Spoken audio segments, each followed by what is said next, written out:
Well, good morning. My name is Jeff Heinrich, and I am the new Director of Emergency Management for the state of Kansas. And I'd like to take an opportunity to introduce myself, tell you a little bit about our program, and give a short presentation, or maybe 15-20 minutes or so, to talk about some opportunities that we can take advantage of as we move forward. So, welcome. So first, let me tell you a little bit about myself. Again, my name is Jeff Heinrich. I'm originally from the Chicagoland area. I trained at the University of Illinois at the Illinois Fire Service Training Institute. I spent several years there before moving to Columbia, Missouri, and then I have most recently come from the Overland Park Fire Department, where I served as a chief. I worked pretty intimately with our emergency manager. I had roles and responsibilities working with the fire department, preparing our CERT teams, and working with our city's emergency manager as I obtained my master's degree from Waldorf University in organizational leadership. So I'm very excited to be here. I want to tell you a little bit about why we're making these changes, and again, some opportunities that we can take advantage of. As you can see here, I'm a father of a special needs child. This is Braxton. I have 4 children and a wife. We live currently in Overland Park. I'm looking forward to relocating to Topeka, where our headquarters is at. But I'm an avid soccer fan and a Chiefs fan, and I'm looking forward to them moving to the state of Kansas here in 2026. We'll keep our fingers crossed on that. So a little bit about this presentation. I'm going to tell you a little bit about the functions of emergency management, just as a refresher for some of our distinguished guests. I'll give you a brief overview of what our Division of Emergency Management looks like here in the state of Kansas, and why we're making some of these organizational changes. And then I'll give you a brief summary of some of our activities and bureaus, and including our task force teams that have just recently returned from hurricane deployment this month. And then we'll give you some insight as far as why we're making some changes to some of our procedures, and we'll take advantage of some opportunities that are coming up to reach out to more of our population across the state and then to our communities. So hopefully we'll try to keep this on time so we can leave room for questions at the very end. So let's go back to why we all got involved in emergency services. We wanted to help our community. We wanted to serve others. And going back to the original volunteer fire departments, we look at Ben Franklin, who started the very first fire brigade in the 1700s. It was all about risk management. It was all about protecting our community, identifying hazards, rallying groups of citizens around us to protect our investment, to protect our families, and to help each other in a time of need. Are we really doing anything different right now from the 1700s? Now, granted, we have a different model that we take care of each other, but most of the state of Kansas is still protected by volunteer fire departments. So we need to keep that in mind, because when we talk about big metropolitan areas like the Kansas City metro area, or maybe Manhattan, Topeka, and Wichita, that's just one small snippet. But we do have more of the resources available to help everybody else out. But the majority of the state of Kansas is still very, very rural, and we want to keep them in mind as we move forward in trying to reach out to these populations. I like to focus on the community aspect of emergency management. Again, it's always the focus that no emergency management team or incident management team will come in and take over the community resources only when they request for help. We are there to supplement their resources, to give them training, to give them ideas, and to help them acquire the stuff that they need to handle this emergency situation. So I'm always of the mindset that we have to maintain those 3 C's, and that's community, communication, collaboration, and keeping that sense of community. So we're not there to take over, we're there to help when asked to. So again, going back, just reviewing the 4 essential functions of emergency management, our first priority is really to identify those risks, and that takes a careful assessment. We're going to try to mitigate the risks that we have, but we all know that there will be some unfortunate situations when disasters happen that we really have no control over. They may be predictable, but we don't have any control of how they affect us. So we have the mitigation section, which is trying to deal with the risks that we have identified. We have the preparedness phase, where we are trying to prepare for the inevitable, for those disasters that we cannot control or cannot avoid. We have the response division, or response phase, where we will go to seek help, and we will try to help others when they have a catastrophic event or situation that is beyond their capabilities. And then we have the recovery phase, which is the longest phase, which is helping those individuals or groups or businesses that have been affected by a disaster. This is the constant contact form of help, and it may be federal, it may be state, and most of the time it's just the community partners reaching out to each other to help. But again, the 4 essential phases or functions of emergency management. So let's talk a little bit about how we do that in the state of Kansas and what has actually changed.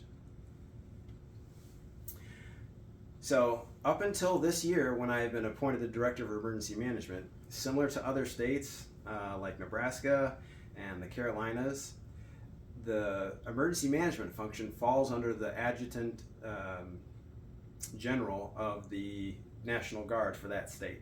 So there have been some legislative changes here in the state of Kansas, but now the Director of Emergency Management of the division can be a civilian, which is me. I will be the new director. We will still work close hand in hand with our National Guard, because they have been essentially the emergency management function and the director up until this year.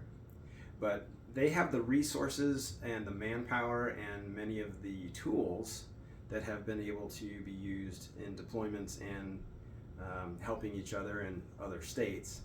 But our focus is more going to be driven now towards communities and making sure that the communities and their emergency management directors can stand on their own 2 feet. We will give them the resources that they need and give them tools to help develop better planning for that.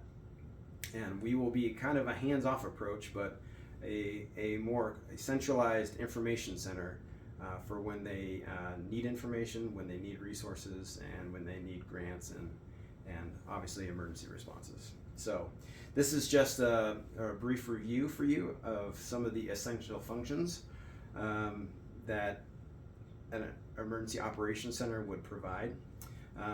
And not all of them are probably represented in this classroom today, in this auditorium, but we will touch on just a few of these to describe some of the changes that we will be making. So in the state of Kansas, our division of emergency management is just a little bit different. In order to streamline resources and to make us more fiscally responsible, we have combined a couple of bureaus. So I'll cover these in just a little bit of detail, but you'll recognize that some of those emergency functions have been combined, and we make our office a little bit leaner because some of these phases overlap. So let's just get right into it. So first, the Office of Emergency Communications. This bureau is essentially responsible for making sure we have interoperability between our cities, between our communities, and especially between our strike force teams, our task force teams that may be deployed across the country. We will take opportunities to host classes on radio communications for those interested in being ham operators. We want to make sure that we have that interoperability when we do have a regional response or we do an EMAC deployment across state lines. But again, with a lot of departments being rural, communications are essentially maybe just down to having a face-to-face communication, because not all of our fire departments have the elaborate truncated radio systems on the 800 megahertz bandwidth to communicate with each other. But this is the bureau that handles all of that coordination and works to obtain technology for those departments. They also handle our web EOC and some of our website information as well. So we'll be talking about them in just a little bit. The Planning and Mitigation Bureau. So this is where we try to identify the hazards that exist in our communities, whether that be weather related, topographical. This is where your GIS functions come in, and we do a lot of the planning and try to mitigate some of those hazards. And we'll just say, for example, the 100-year floods.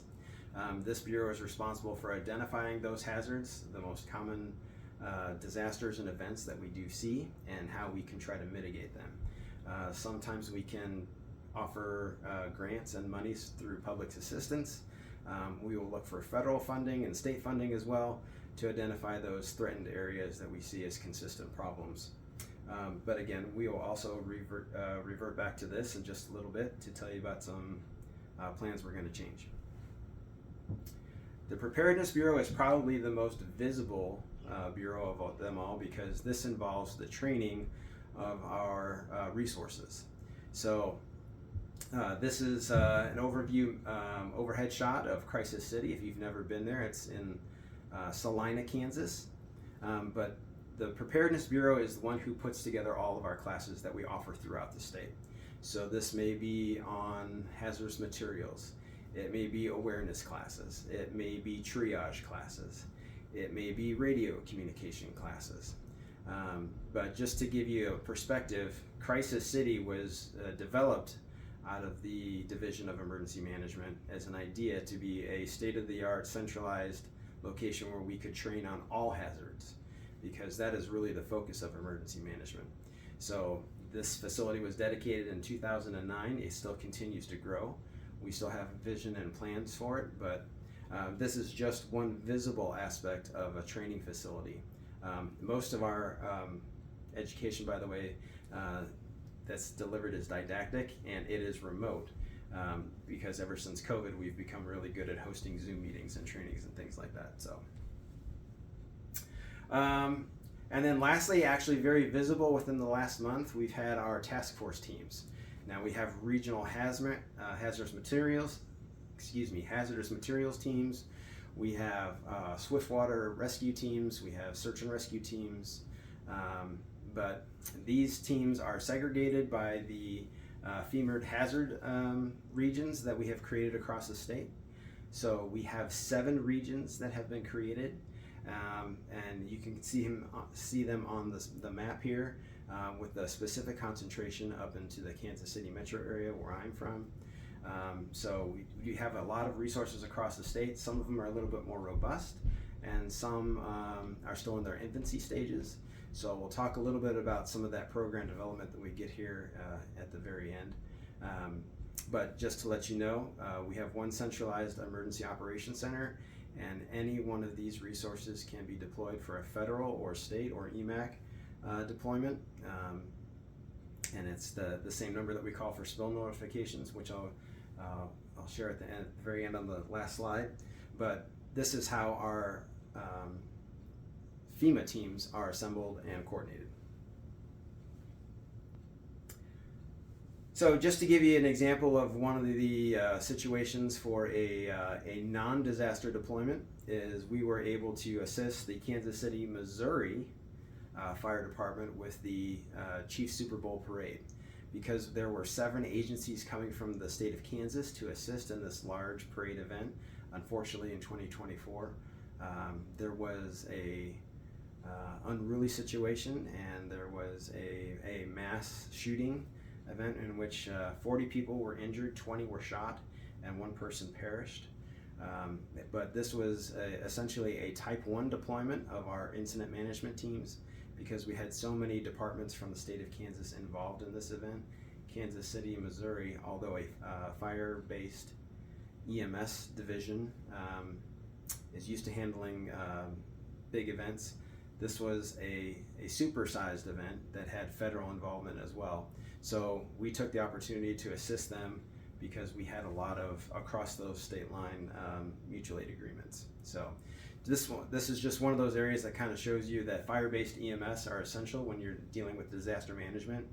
You have that smooth transition of care, and you have individuals who are constantly well aware of the incident command system, and we have a smooth transition and recognition of authority because we don't have to cross different organizations for these opportunities in these situations. Kansas is a proud supporter of EMAC deployments and federal deployments across our nation. And I've got some pictures of some teams that just recently came back from the Carolinas and from the state of Florida who are deployed. But Kansas works very well with state and federal agencies. We're very good at supporting our neighbors, especially Colorado, Nebraska, and Oklahoma. But we will deploy anywhere to make sure that we can give a hand when we have the resources to do that. Our most common deployment is the wildland teams that go off to the West Coast to help out in their wildland season fires. But just recently we had most of our task force teams. We had teams 1 and 2 deploy for a total of 3 weeks for Hurricanes Helene and Milton. So here's some pictures that are fresh off the press. One of the important things about working with other agencies and as a emergency management office is understanding that, again, we are there to support systems that are already in place. Now, we need to give you the backbone, we need to give you the foundation so that you can start developing your own plans, but really we're there to augment what you have in place and to give you assistance with some of those resources. This is former FEMA Director Brock, who had just finished up his tenure on the administration at FEMA. And this is an interview that I found on YouTube that really gave some sage advice for those emergency managers who are just getting their feet wet in the system and putting a new perspective on the way a different type of disaster, specifically COVID, could be managed a little bit better. What you're talking about is everything that at the federal level can impact you at the local level. And so you need to become much more resilient or in my opinion, tough against disasters. And so how do you do that? And so let's talk about a couple of use cases based off of some of the questions, again, that we got offline. Sure. And so, like, some of the questions were really focused on that local emergency manager. You're just starting out in the field and you got hit by COVID, or, you know, my first disaster with FEMA was Hurricane Matthew. And I was put the GIUL there, and I was like, okay, here we go. And so what do you do when you get that 700 million order of cookies as a new owner? And let's kind of start with that. So like step 1, 2, 3, what do you think you should be doing as an emergency manager right now? As an emergency manager right now, let's see.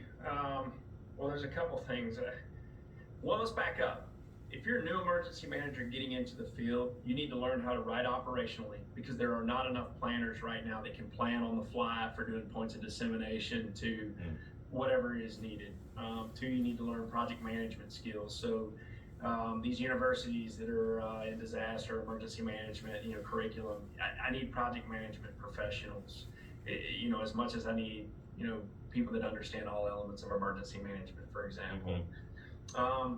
2, knowing what I know now, if it had landed on my plate, I would have called in the big boys. I would have called in the Medlines of the world, the Cardinals, the big medical distributors, and I would have called in the big, Modernas and those to come in to say, you got to tell me how to, operate these privately owned community, these privately owned supply chains.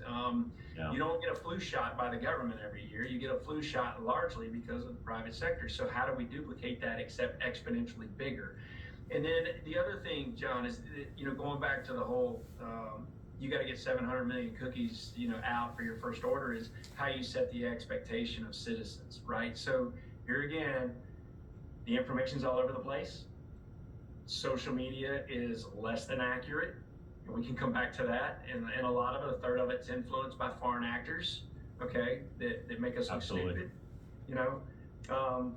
2, there are too many cooks in the kitchen when it comes to who's in charge, and what is the ultimate, what kind of mask do I need, and like the guidance that's coming out, and in the hurricane world, I will tell you, as John Q. Citizen, if we were going to issue an evacuation, you need to listen to the local emergency management director who is putting out the warning order guidance. Well, that's not the case here. It's very top down. It's coming from a White House czar or the CDC or HHS, and not the local public health official who was not prepared to handle this pandemic. I mean, because they've got a big day job as it is. You know, pandemic planning is not one of their, you know, things that they sat around and talked about on Monday morning staff meetings, right? So we've got to go back and reconfigure, but you got to set the expectations of citizens of saying, here's what we're trying to do, and it's going to be a while. In the meantime, do these 3 things. Not 15 things, not 20 things, but do these 3 things. Prioritize, prioritize, prioritize. No such thing as plan B. Okay, so there's a lot of information there and a lot of really good advice. So we're going to break it down a little bit, but I certainly want to talk about the threats and the hazards that we have identified within our state, and we're going to set a roadmap and a plan for the goals for the next 5 years that we're going to make some changes here in our Division of Emergency Management. So, you know, when I first was creating this slide, I put future challenges, but honestly, those challenges are already here, and we need to be sure to address them. So I'll talk about each one of these specifically, but we are in the environment that we work in is constantly changing. The climate is changing. The technology is changing. Our populations are changing. So we need to be able to adjust to that, and we need to be able to do it rather quickly. So we're going to set some, just like the planning P that you would create in an incident command system, we're going to take that same approach. We're going to set some immediate goals, we're going to set some medium range goals, and we're going to set some long-term goals. But we want to make sure that all of these are very specific, they're going to be measurable, they're going to be attainable, and they're going to be realistic, and we're going to set a timetable for all of these. Now, granted, we're already working on a budget that's already been established, but we'll get to some of these changes because part of this roadmap has already been created by my predecessor. So in Kansas, you know, it's pretty predictable.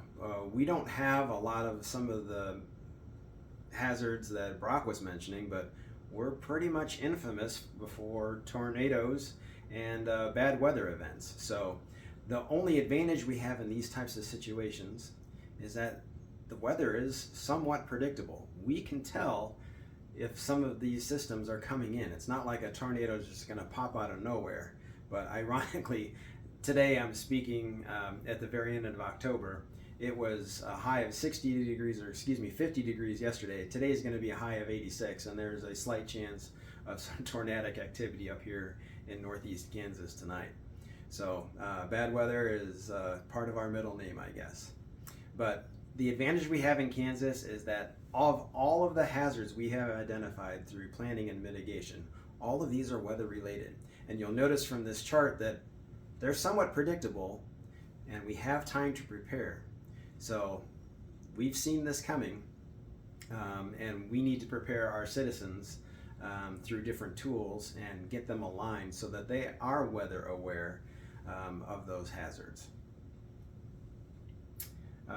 Brock mentioned a lot of misinformation, and this is where one of the first changes we want to make is we want to have centralized communication.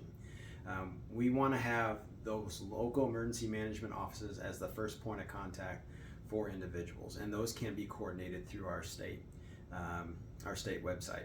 We have the web EOC, which is a very secure network for handling and recognizing emergencies, requesting emergencies, and seeing where our deployments and activity is going. But we can also make a very public access side to this to make sure that people are weather aware, and this will be driven through the local emergency management agencies and through the counties, and it can all be funneled so we can help keep that information up to date, just like the weather situation. We will be a little bit more comprehensive to talk about some of those other threats when we talk about avian bird flu, or perhaps another pandemic of sorts. But we can be that one reliable resource where we can be that all hazard management organization. Having media integrity, again, a lot of the information that has been going around, especially during this election season, there's a lot of bad actors supplying false information, and some of that might be coming from other countries. So we want to make sure that our individuals, our citizens, have that point of contact, that they can have a very reliable source for information that's constantly updated. Another challenge that we're facing is emerging technologies. So solar power and photovoltaic, if I said that correctly, I've been practicing it. Those energy storage systems and that type of energy harnessing is very, very prevalent, and it's becoming more and more popular. We need to be able to prepare for other types of situations in which we've seen in other parts across the country that the grid and the infrastructure has actually failed them as far as for their utilities. We want to make sure that our grid is stable and we have the capability to address other types of fossil fuel, energy development, some beyond our fossil fuels. And photovoltaic power is something that's very, very prevalent. And that's not even mention the electric vehicles and the hybrid cars that are all over our roadways now. Connecting with our population is going to be essential. And if you haven't scanned a QR code in your life, well, maybe you're one of the very few. But these are invaluable tools to help get us quick and access information that we may need. It could help you register for something. It could provide news updates. But it is a direct link to more information. And you don't even need to have good fingers to type. All you have to do is to be able to scan it. So we're going to use this technology because our population is changing, but this will be a centralized resource to help provide that information for our individuals so they don't have to surf the web to find perhaps a malicious website that's giving wrong information. Another challenge that we're seeing with our teams is resiliency. It's recruitment and resiliency. We want to get the new members in, and we want to be able to hold on to those members that we have, and making sure that we have some critical incident management critical incident stress management systems for those responders, because we're putting them into harm's way. They are going to see things that most people will probably never see in their lifetime, but our responders deserve this type of follow-up care from those situations that we're asking them to respond to. So we need to do a better job of making sure we're holding on to those people who have committed to serving others, and we also want to make sure that we're trying to recruit new service members as well. So developing partnerships is essential. Like Brock mentioned, we're not experts in all types of situations, but the private sector has a lot of experts in a lot of those situations. So in those types of emergencies, we may be reaching out to the private sector who are used to handling shuttling around sharps boxes, or maybe obtaining several thousand meals within a specific region.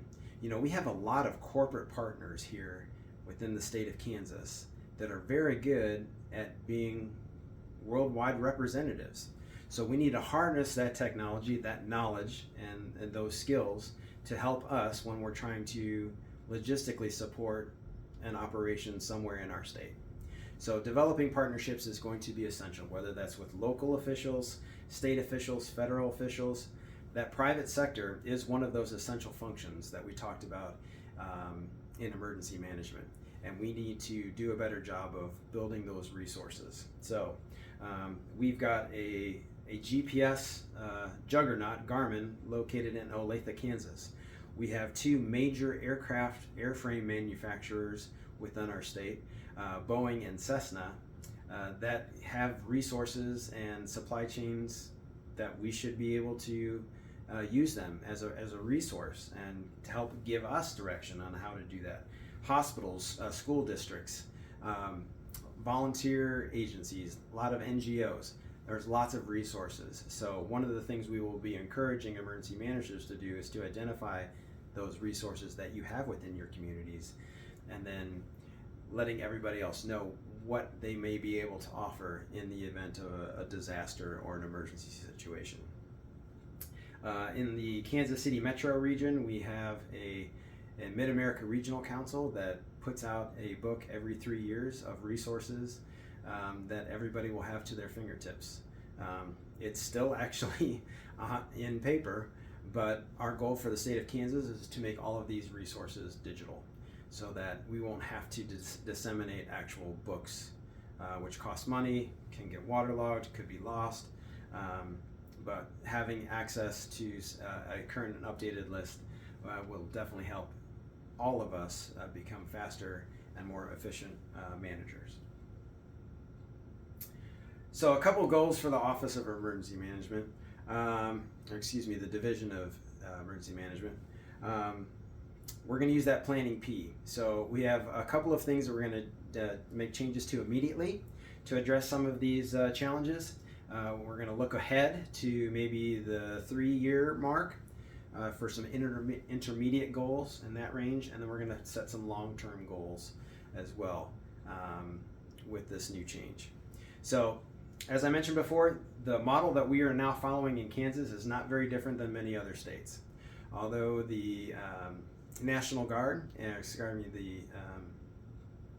the state militia has traditionally been a big part of emergency management for many, many states, but there are also just as many states that are kind of moving more towards this all-hazard approach, and some of those emergency managers, now like the state of Kansas, have a director that is not associated with the Army National Guard.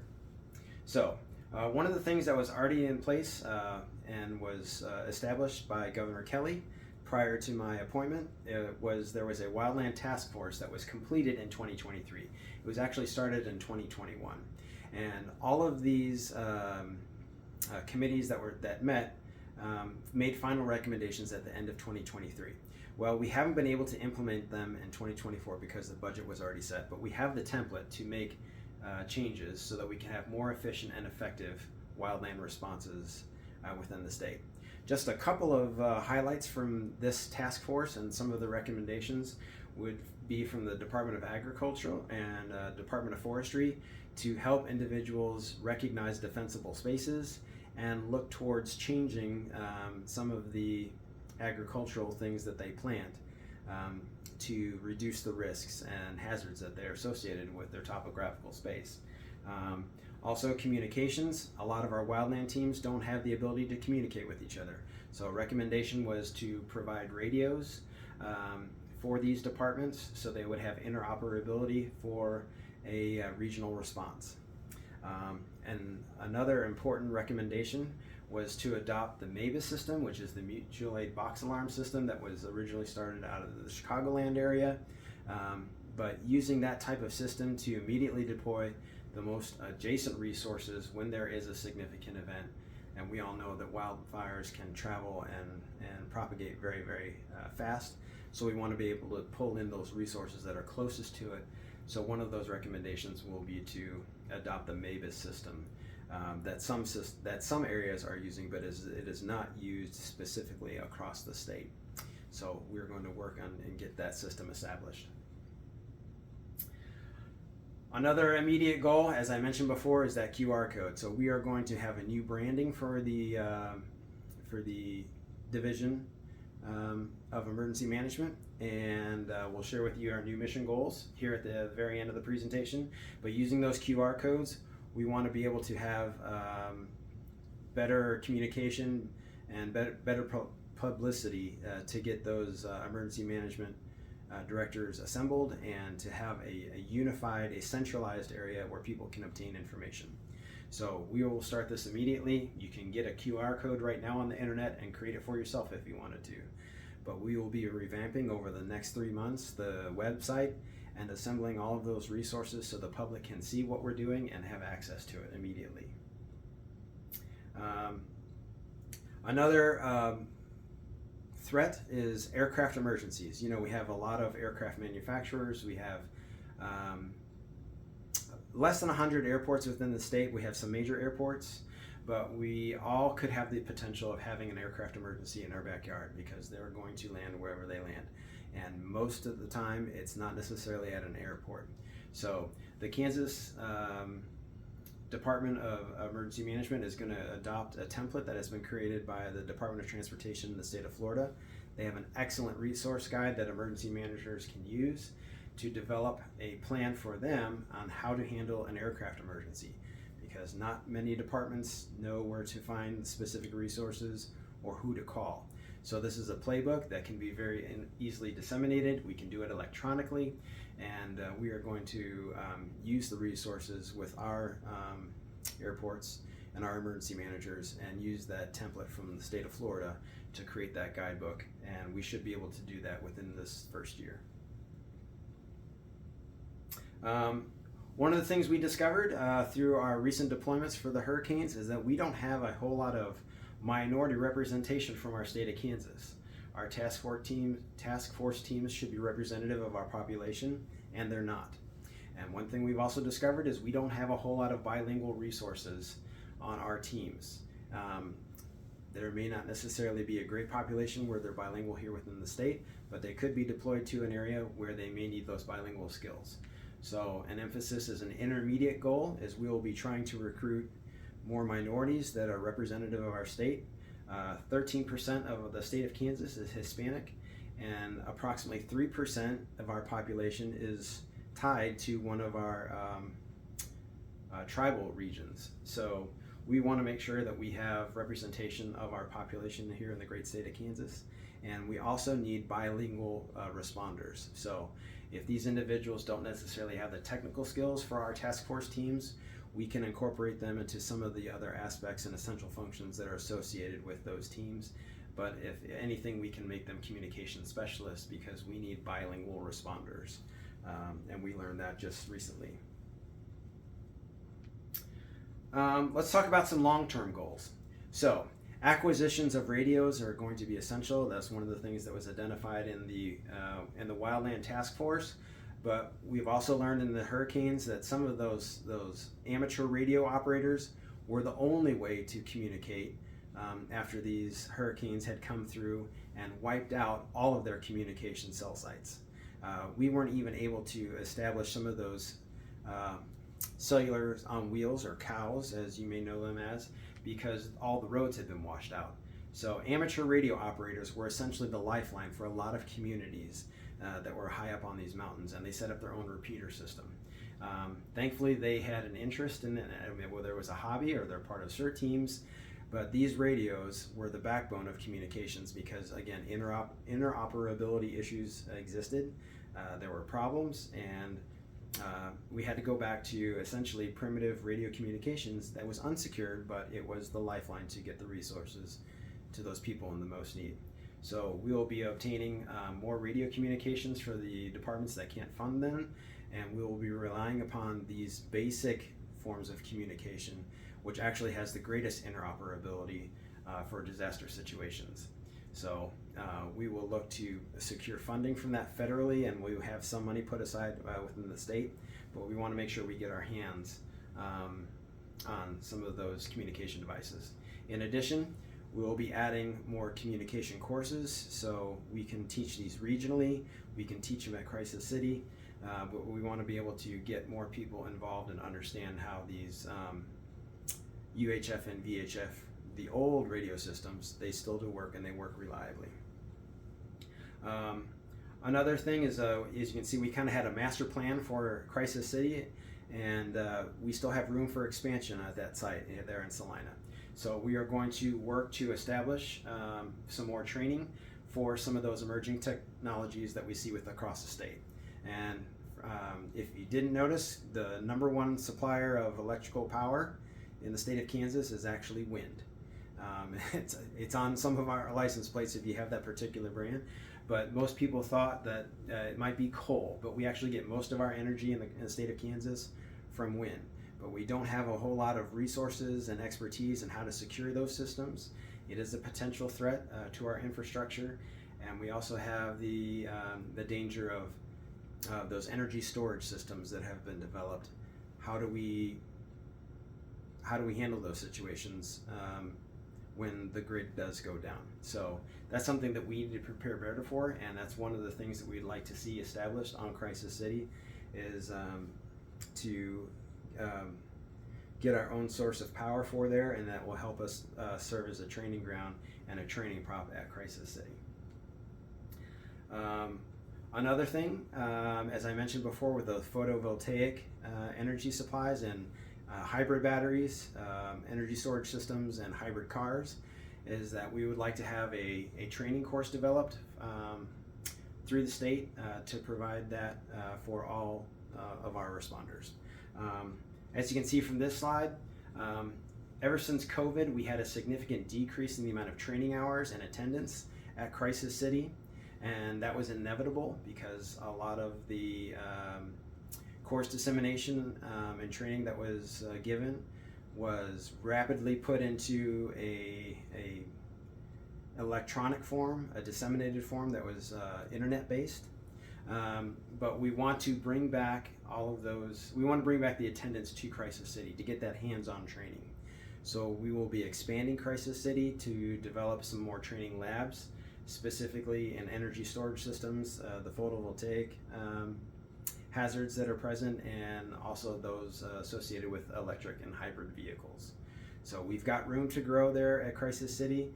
It's a great opportunity that has trench rescue, it has confined space, it has high angle, there's an aircraft prop there, there's a small city for active shooters, and obviously trench and collapse.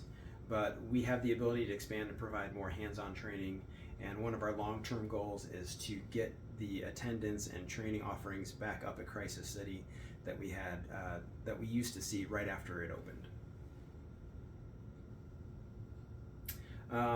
Lastly, I kind of want to, before I get into our rebranding and our new mottos, I just wanted to leave you with this short video from Simon Sinek that really comes down to and emphasizes why we all got involved in public service, and for those of us here as first responders or emergency management. The Navy SEALs are one of the highest performing organizations on the planet. And a former Navy SEAL was asked, who makes it through BUDS? Who makes it through the selection process to become a SEAL? And he said, I can't tell you who gets through, who makes it, but I can tell you the kind of people who don't make it. He said the star college athletes that never have been really tested to the core of their being, none of them make it through. He said the preening leaders who like to delegate everything, none of them make it through. He said the big tough guys that come in with huge muscles, covered in tattoos, and want to prove to everyone how tough they are, none of them make it through. He said some of the guys that make it through are skinny and scrawny. He said some of the guys who make it through, you will see them shivering out of fear.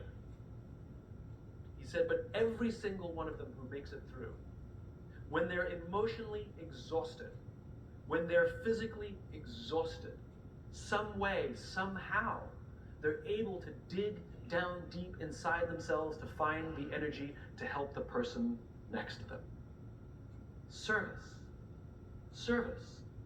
Giving to another, having their back, is what makes the highest performing teams in the world. Not their strength and not their intelligence. It's their willingness to be there for each other.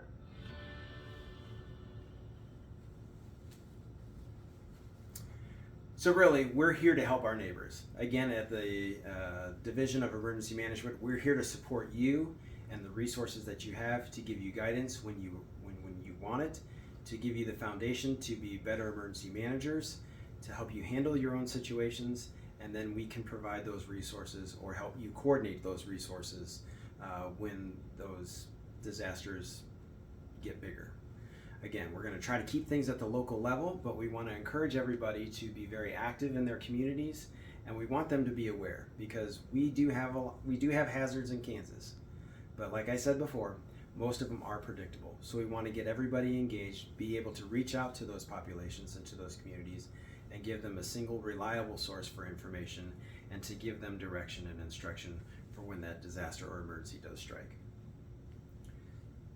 So our mission for the Division of Emergency Management is, first of all, we want to be hazard aware. Most of our hazards are weather related, but we want to give them the ability to have a centralized area that they can look up to see what's going on when it might come. It may be that local radio station, it may be their television station, but a lot of our television stations are now internet based and they may not be getting local weather. So we want to have reliable information for those communities, because again, most of Kansas is rural. we want to be resource ready. We understand that not everybody can have all of the tools. As the saying goes, jacks of all trade, masters of none. In the Kansas City metro area, even in the affluent areas where we have dense populations in Johnson County, we never had every single resource. We relied upon our neighbors to focus and be specialists in some of those rescue attributes and some of those task force teams, because it's impossible to keep resources, people trained, and to have the infrastructure for every type of emergency. And this is where that MAVIS system is going to come into play.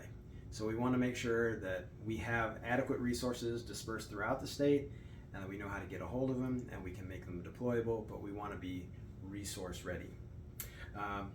Communication capable, and as I mentioned before, QR codes are going to be the foundation for that, for getting the public information, reliable information from our department.